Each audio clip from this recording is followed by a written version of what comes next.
Shalom. Tibalah saatnya kita mendengarkan firman Tuhan hari ini.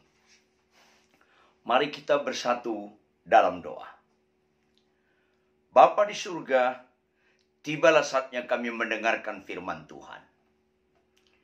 Tuhan, kami mohon belas kasihan kemurahan Tuhan untuk menyingkapkan kebenaran firman Tuhan dalam kasih-Mu, sehingga kami diajar, ditunjukkan kesalahan kami, diperbaiki kelakuan kami, dan dididik kami dalam kebenaran. Puncak mujizat dalam diri kami adalah ketika Kau dapatkan kami hidup dalam kebenaran. Untuk itu Roh Kudus, berotoritaslah. Sebab kami siap diubahkan sesuai dengan kebenaran-Mu. Dalam Kristus Yesus. Haleluya. Amin. Jemaat yang dikasih oleh Tuhan, tema kita hari ini adalah tak tergoyahkan. Dari aspek terminologi, tak tergoyahkan artinya tetap teguh, tidak rubuh. Melalui adanya gangguan, adanya proses untuk bisa rubuh, tapi tetap tak tergoyahkan. Itu artinya tak tergoyahkan. Kalau tanpa adanya kemungkinan untuk rubuh, kalau tanpa ada angin sesuatu yang membuat dia rubuh dan tidak rubuh, itu namanya bukan tak tergoyahkan. Kalau tidak ada sesuatu yang membuat dia jadi rubuh, menggoyangkan dia, ada angin mendorong dia, itu namanya tak tergoyahkan. Tetapi karena ada yang memungkinkan dia rubuh, tapi tetap tidak rubuh, itulah namanya tak tergoyahkan.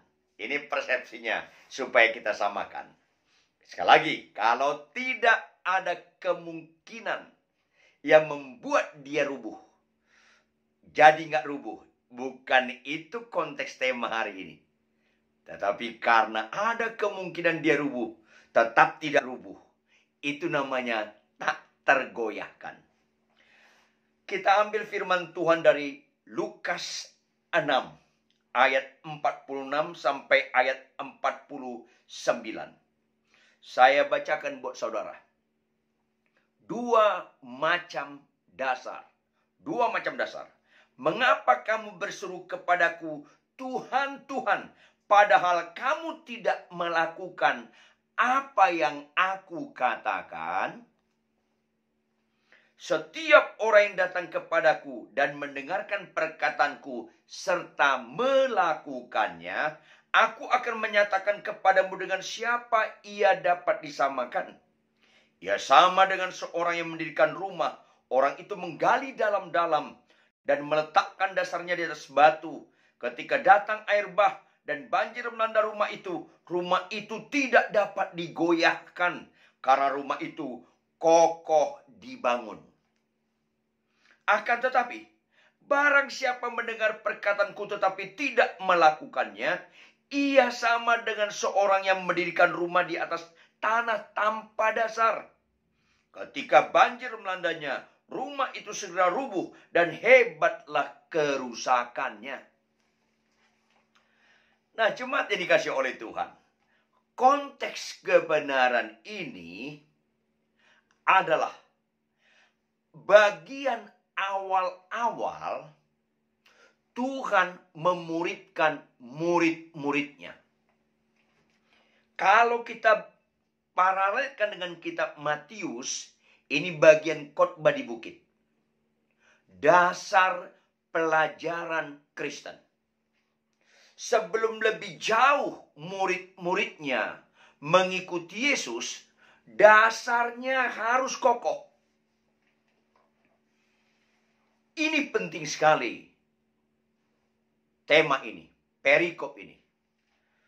Dua macam dasar. Dan ini kejadian nyata di kalangan orang yang datang kepada Yesus. Saya ulangi.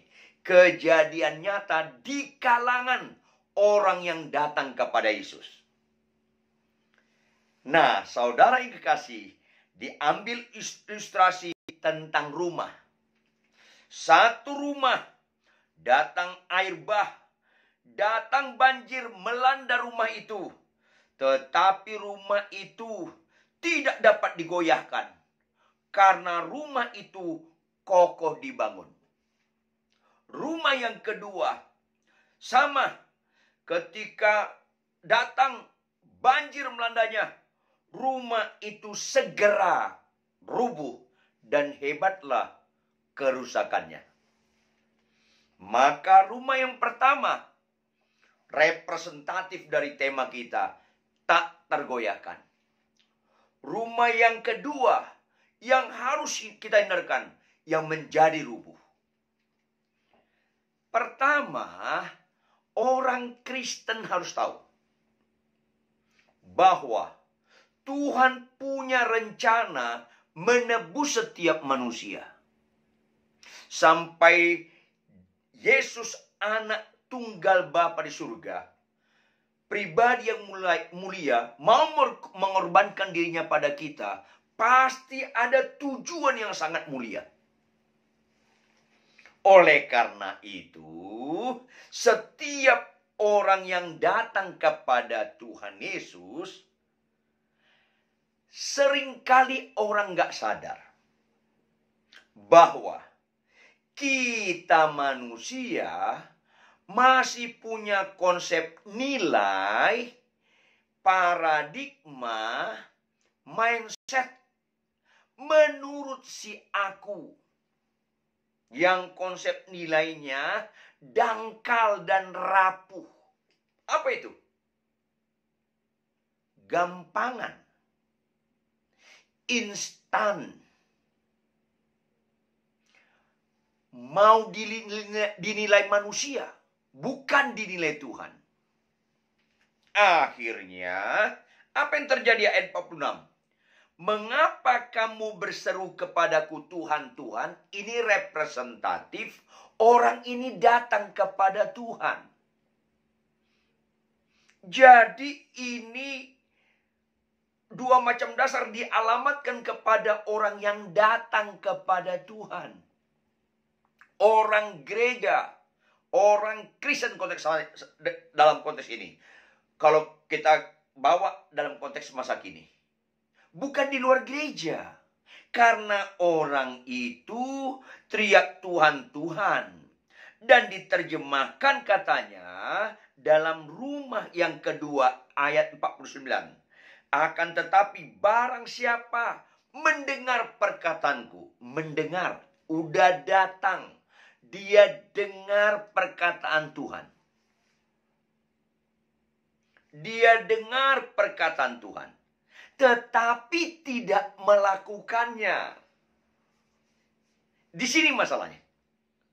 Nah, kita bertobat lahir baru nggak serta-merta memiliki pikiran perasaan Kristus.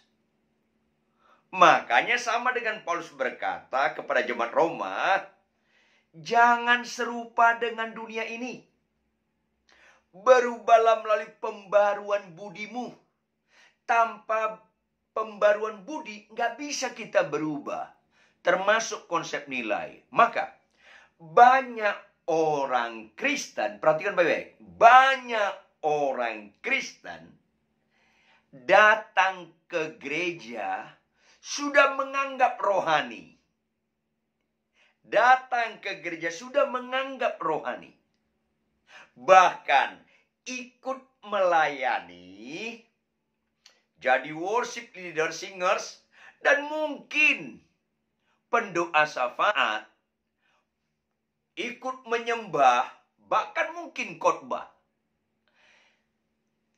Dianggap identik sudah pelaku firman. Nah, ini yang bahaya.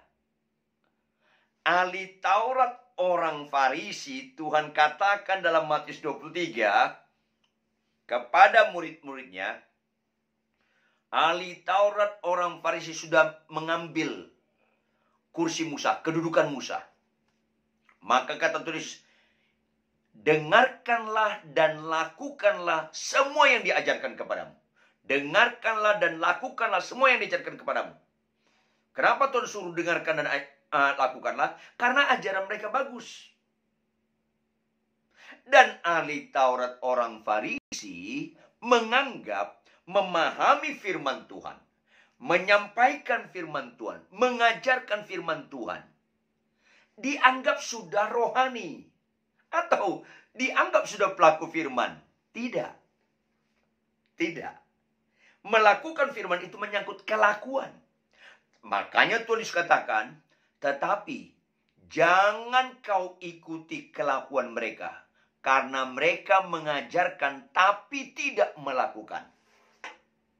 Dan kata Tuhan, akan tetapi barang siapa mendengarkan perkataanku, tetapi tidak melakukannya, pelaku firman, maka dia sama dengan seorang yang mendirikan rumah di atas tanah tanpa dasar. Tanpa dasar. Gak ada pegangan dia untuk pondasinya. Tanpa dasar. Sangat lemah. Tanpa dasar. Akibatnya, ketika ada badai dan banjir, rubuh. Dan kebanyakan orang Kristen, bahkan tidak sedikit para aktivis gereja seperti ini. Malah kalau di Matius katakan, pada zaman akhir banyak orang teriak, Tuhan, Tuhan, Tuhan, aku banyak mengusir setan demi namamu. Dalam bahasa Yunaninya, kata mengusirnya terjadi, bukan nggak terjadi. Tuhan, Tuhan, Tuhan, aku banyak bernubuat demi namamu. Dalam bahasa Yunaninya, kata nubuatnya terjadi. Jangan lupa itu terjadi. Bahkan berikutnya, banyak orang berkata, Tuhan, Tuhan, aku banyak melakukan mujizat. Banyak melakukan mujizat demi namamu. Kata melakukan mujizat itu terjadi masalahnya. Terjadi, bukan nggak terjadi. Tapi Tuhan nggak ragu berkata, aku tidak kenal engkau. Enyah kau pembuat kejahatan. Aku tidak kenal engkau. Karena khotbah, melakukan mujizat, pelayanan di gereja, tapi kalau tidak melakukan firman Tuhan sehari-hari, itu namanya tidak pelaku. Dan ini rubuh. Dan sayangnya, mayoritas orang Kristen di gereja, mayoritas pelayan di gereja, bahkan tidak sedikit pendeta, representatif dengan rumah yang kedua ini. Nah, Tuhan kehendaki tidak seperti itu. Boleh kita datang kepada Yesus melayani, tapi dalam kehidupan sehari-hari, di rumah, dalam menggunakan keuangan, di jalan raya, ngantri, kita harus jadi pelaku firman. Ini penting sekali Bapak Ibu. Makanya kata Tuhan, mengapa kamu berseru kepadaku Tuhan, Tuhan, padahal kamu tidak melakukan apa yang aku katakan? Yang sangat serius dalam hidup ini. Masuk gereja, keluar gereja.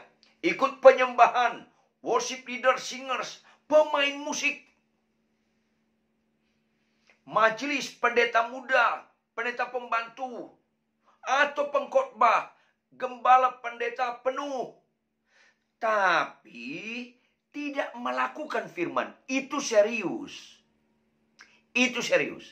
Sakit kanker tidak serius.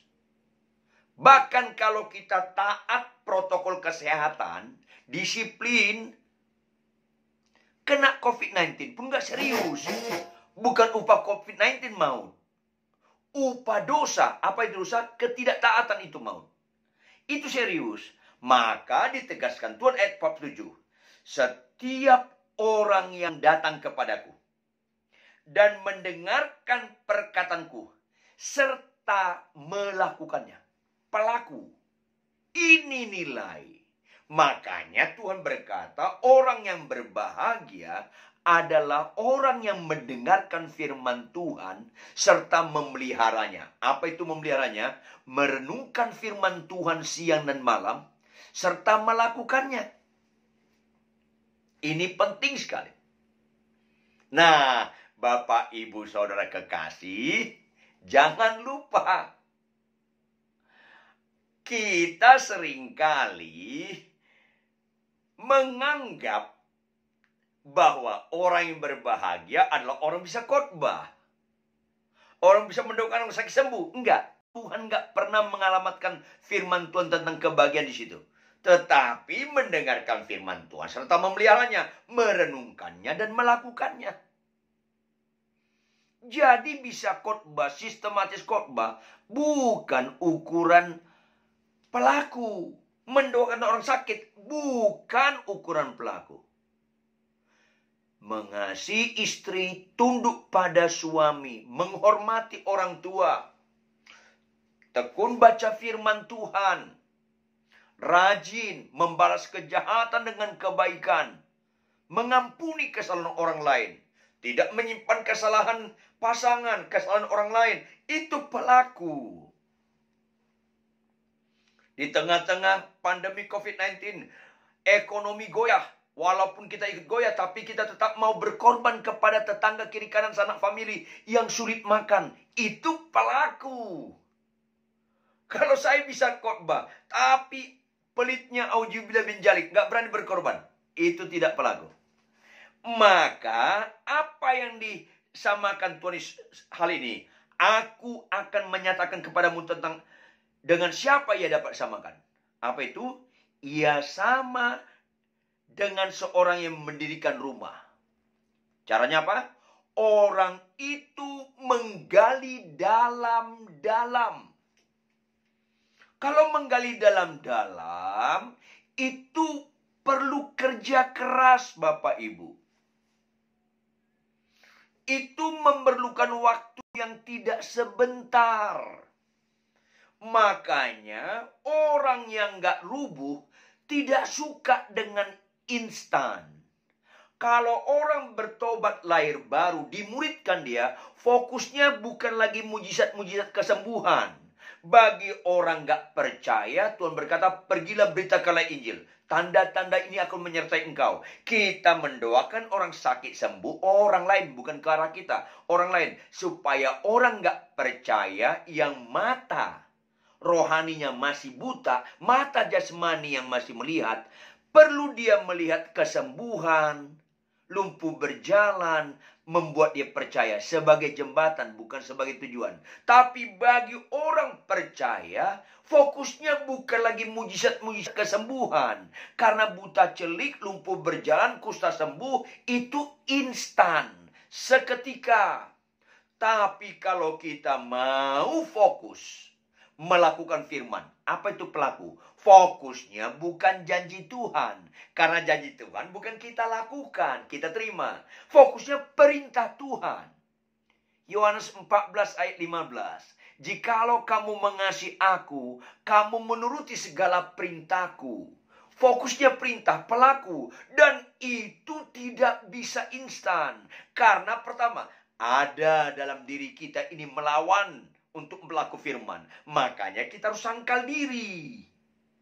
Kelemahan pasangan, kelemahan anak kita, sepupu kita, adik kakak ipar kita, kelemahan mereka, kelemahan teman gereja, bisa membuat kita goyah dan jatuh dalam dosa. Tapi kita harus pikul salib.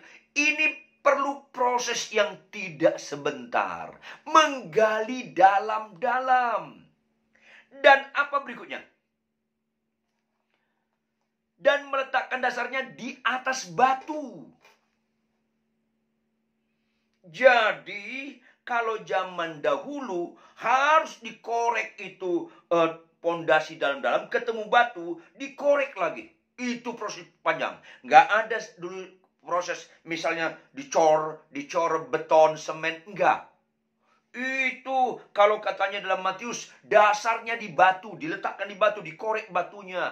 Itu kerja keras. Perlu sangkal diri, pikul salib. Makanya Paulus bilang, orang baru bertobat jangan melayani dulu. Perlu dia punya pondasi yang kuat. Dan itulah pelaku. Dan orang pelaku berikutnya apa? ketika datang air bah dan banjir melanda rumah itu. Nah, ini lagi pelajaran. Orang pelaku firman dengan orang tidak pelaku firman, masalahnya sama, Bapak, Ibu, Saudara sekalian. Aneh kalau ajaran, kalau orang percaya nggak mungkin kena COVID-19. Ini aneh. Ini ajaran di awang-awang, bisa menyesatkan. Percaya nggak percaya, bisa kena COVID-19, bisa nggak kena. Bagi orang percaya, kalau dia sudah ikuti protokol kesehatan dengan ketat, termasuk dokter-dokter orang percaya, dia ikuti protokol kesehatan termasuk APD dan sebagainya, akhirnya kena COVID-19. Itu kena air bah. Tapi walaupun tubuhnya lemah dan bisa mati, imannya tidak goyah. Ada orang yang pernah saya bina, dokter, 2 hari sebelum meninggal, dia bilang apa melalui istrinya? Pak Pendeta, suami saya bilang begini, kalaupun dia dipanggil Tuhan, dia tetap bersyukur. Dia sambut panggilan Tuhan dengan syukur. Itu tidak roboh, tidak jatuh, tetap teguh, tidak goyah. Itu namanya tidak goyah. Soal sakit atau tidak sakit bukan ukuran. Kecuali Anda mencobai Tuhan, Anda nggak taat aturan pemerintah sebagai alat Tuhan. Anda pergi ke supermarket ke orang ramai tanpa pakai masker. Itu sembrono, itu tidak taat. Anda kena COVID-19. Anda kena COVID-19 itu berdosa. Bukan kena COVID-19-nya, tapi proses kena COVID-19-nya. Anda tidak pakai masker, nggak taat. Itu yang dosa, bukan COVID-19 ansinya. Jadi, jangan ada orang punya pemahaman, percaya kepada Yesus, nggak kena kesulitan, nggak kena penyakit, nggak kena COVID-19. Itu menyesatkan. Orang percaya nggak percaya, kalau diumumkan bahan bakar naik, tetap berlaku kepada mereka semua. Percaya atau nggak percaya, sama. Orang percaya atau nggak percaya, kalau gunung meletus di desanya, tetap dia harus mengungsi. Tetap. Kalau nggak pasti kena. Kalau terlambat pasti kena. Orang percaya atau nggak percaya, kalau negara ini kena COVID-19, tetap ada kemungkinan orang percaya kena. Kalau Anda ikuti protokol kesehatan dengan benar, dan Anda kena juga, sedih sebentar aja, setelah itu senyum. Mungkin itu alat Tuhan memanggil kita naik ke surga. Bisa saja. Kan enak. Kalau benar-benar itu sarana Tuhan, alat Tuhan untuk kita dipanggil ke surga. Sekali lagi sepanjang bukan karena kesembronoan. Maka kita nggak goyah, tetap taat. Stefanus pun dilempari batu, mati. Tetap nggak goyah imannya. Bahkan puncak imannya terjadi. Bapa, ampunilah mereka karena mereka tidak tahu apa yang mereka perbuat. Maka Bapak, Ibu harus kita tekankan berulang-ulang. Dimanapun, kapanpun. Setiap orang percaya harus mengerti. Datang ke gereja perlu bagus. Melayani perlu bagus. Khotbah perlu bagus. Tapi itu tidak identik dengan pelaku firman. Maka orang Kristen tidak cukup sekedar datang ke gereja. Tidak cukup sekedar aktivis di gereja. Orang Kristen harus kerja keras, menggali dalam-dalam, tekun baca Alkitab. Capek nggak capek, ngantuk nggak ngantuk, sehat kurang sehat, konflik tidak konflik dalam rumah tangga. Tekun baca firman Tuhan. Kemudian kejar perintah Tuhan. Taati, lakukan. Itu pelaku. Lakukan perintah Tuhan. Bisa jatuh tapi tidak tergeletak. Bukan rubuh. Jatuh, bangun lagi. Kalau kita gagal, bangun lagi. Sangkal diri, pikul salib. Terus, akhirnya kesukaan kita menjadi pelaku firman Tuhan. Ketika ada badai bentuk apapun. Kesulitan dengan kelakuan istri, kesulitan dengan kelakuan suami, tetap kita taat dan setia mengasihi mereka. Kita nggak hianati perkawinan kita, nggak goyah. Ada konflik di gereja, tetap kita rajin ke gereja. Tidak undur kita ke gereja. Dan kita tetap menjadi terang dan garam. Orang yang menyakiti kita pun tetap kita kasih. Itu namanya tidak goyah. Dan itulah Kristen sejati. Oleh karena itu Bapak, Ibu, Saudara, ubah paradigma kita.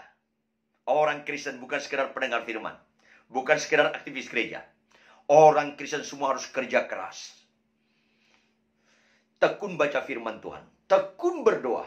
Tekun mau menjadi pelaku firman Tuhan. Jangan pernah menyerah.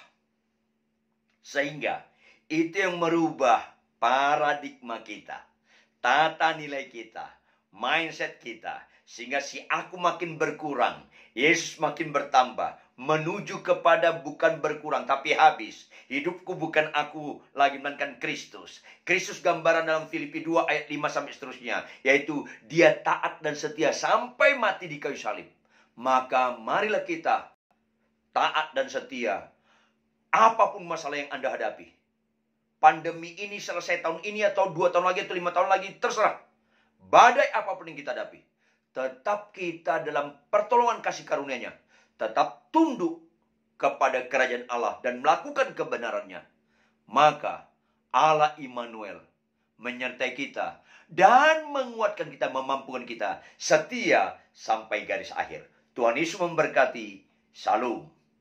Mari kita tunduk kepala dan kita bersatu dalam doa. Bapa kami di surga, kami sangat bersyukur untuk kebenaran firman-Mu. Tolong kami Tuhan, tetap teguh, tidak goyah. Badai apapun, gelombang apapun, masalah apapun yang kami hadapi dalam kehidupan sementara di bumi ini. Tetapi kami jangan gagal fokus. Itu bisa terjadi kalau pondasi kami kuat dan kokoh. Sama seperti rumah, menggali dalam-dalam. Perlu kerja keras, perlu proses waktu yang tidak singkat. Dan meletakkan dasarnya kepada batu. Meletakkannya kokoh. Oleh karena dalam nama Yesus, tolonglah setiap pendengar kami Tuhan. Semua jemaat-Mu menjadi orang-orang yang tekun menggali firman Tuhan dengan sehat. Disiplin. Dan senantiasa minta tolong Roh Kudus untuk jadi fokus kami kepada perintah Tuhan. Pelaku firman. Bukan sekedar membaca. Bukan sekedar mengetahui dari aspek knowledge, pengetahuan. Bukan sekedar aktivis gereja. Jadi pembina di remaja, di pemuda, pengurus. Atau jadi worship leaders, singers, pemain musik. Bahkan bisa khotbah. Bukan sekedar itu. Tapi dalam kehidupan sehari-hari, kami mau sangkal diri. Mau pikul salib. Supaya kami tetap setia menjadi pelaku-pelaku firman. Terjemahkan lebih lanjut kebenaran firman ini Tuhan. Dengan segala kekayaannya seperti yang kau maksud. Materaikan dalam loh hati kami masing-masing. Dan dalam nama Yesus. Melalui pertolongan Roh Kudus. Tolong kami mengimplementasikannya. Sehingga teruji kami tak dan setia. Dan ketika ada badai-badai yang menggoda kami itu tidak setia. Kami tidak tergoyahkan. Karena Kristus